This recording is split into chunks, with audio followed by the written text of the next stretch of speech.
You're watching KBTX News 3, winner of 27 awards from the Texas AP broadcasters, including Best Newscast and Overall Station Excellence. 10 minutes of nonstop news and no-wait weather starts now. In high definition from the news leader, this is 10 at 10 on KBTX News 3.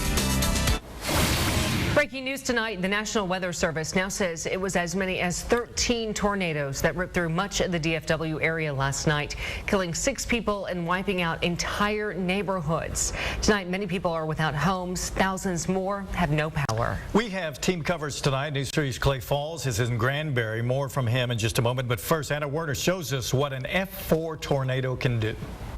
This disaster did not discriminate. The string of tornadoes laid waste to mansions and mobile homes over a 6-county area. Look straight up! Oh my God! The twisters started touching down at 5:30 in the evening, just as many families were eating dinner. A 26-minute warning is credited with saving lives. Get to your safe room now. The baseball-sized hail came first, then winds approaching 200 miles per hour. There were 110 homes in this subdivision. 97 of them were affected, 19 destroyed. This is what the Rancho Brazos neighborhood looked like before the tornado. This is what's left. Even trees were obliterated. Frank Gomez lives in the working-class neighborhood. I have 4 young ones, and I threw all the furniture and around and put them underneath everything and threw the rest of the furniture on top of them, along with some mattresses and stuff. Homes were stripped down to their concrete slab foundations. Residents are being kept out because propane tanks may be leaking. County Commissioner Steve Berry. People have lost everything. The sad tragedy here is 6 families will never be able to recover from this. They've lost loved ones.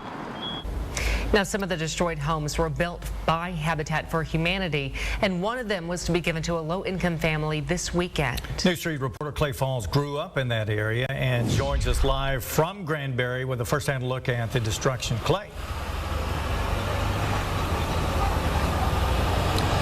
Well, John and Meredith, as you said, I did grow up in the area, so the story hits close to home for me. And fortunately, my family was okay and not impacted by the tornado, but a lot of people were not so fortunate. Now, the Rancho Brazos subdivision was the hardest hit, and it's behind me right now. And you can still see that police and state troopers are keeping Davis Road blocked. They're keeping people out, and we don't know exactly when people will be allowed back in. It may be tomorrow at the earliest. But earlier in the day, we were able to get a quick tour for about 15 minutes inside the barricade, and what we found was just absolutely devastating.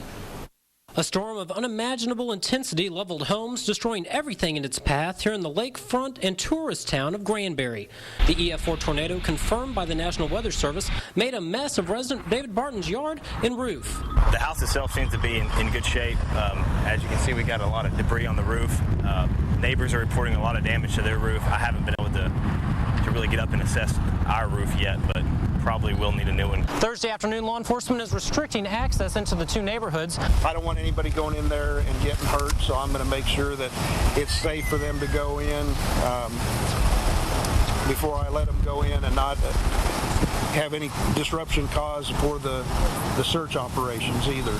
Jagger Mellencamp was waiting to get back in his neighborhood too, but knew his house was okay.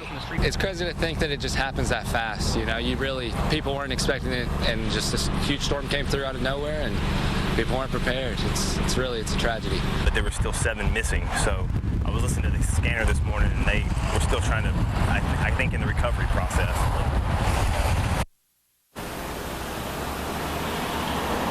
And Hood County Sheriff Roger Deeds tells us that the 6 people found dead were found inside and outside homes that were destroyed. They're going to be giving a press conference update early in the morning at the H-E-B supermarket here, but today at the press conference and throughout this ordeal, he's been asking people to pray for this community. Reporting live in Granbury tonight, Clay Falls, News 3. Okay, thank you so much, Clay, for that live report. Now, Hood County Sheriff Roger Deeds says the search and recovery effort is a day-to-day matter in Granbury. Deeds said the search will continue until every piece of debris is turned over. Utility officials say nearly 15,000 homes and businesses lost electricity because of the storms. And storms rolled through our area last night, but nothing severe. And tonight, pretty mild. Bob joins us to look at what to expect over the next couple of days. Hey, Bob. Yes, dodge the bullet. Got some good rainfall this morning and some gusty winds. There was a little bit of wind damage as far as that goes, mainly some tree limbs and a few trees down in the Brazos Valley. Otherwise, we just got some more beneficial rainfall. And temperatures right now are pretty pleasant in the mid-70s across the Brazos Valley, although we're going to be waking up to a muggy 71 degrees.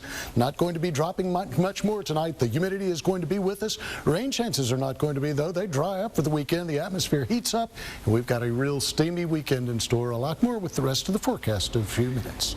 Thanks, Bob. Investigators have not been able to figure out what